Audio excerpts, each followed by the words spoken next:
Okay, here we are, Matthew Russell Lee, Inner City Press, here at the Southern District of New York Courthouse, May 10, 2022. Coming to real endgame in the Hezbollah trial, yesterday the Allen charge, so-called. It's a charge that says basically go back and try one last time to decide, because if you don't decide, another jury will have to, and they're in no better position than you, and it will cost more. So we'll see what they do today.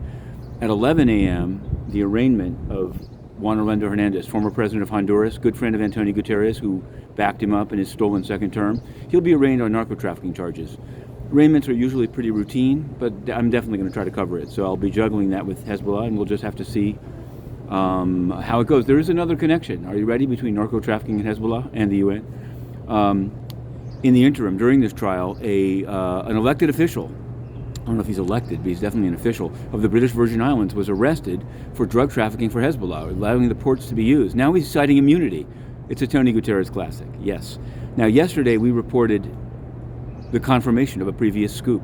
In mid-April we reported that Mr. Gerald Migdol, Harlem-based developer who was involved in the Lieutenant Governor Brian Benjamin scandal, had pleaded guilty. Nobody else had it because it was done secretly in the MAG court, but we did report it, and yesterday it was confirmed. The U.S. Attorney's Office said you can unseal it now, that on April 13th, Mr. Gerald Migdol pled guilty.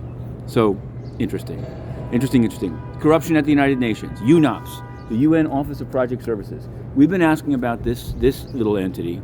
Let's step back. It's not just that it was caught in a scandal. The whole thing is a scandal. It basically launders money for governments. It lends out the tax-free status of the UN for a profit, and then it takes the money and walks away with it.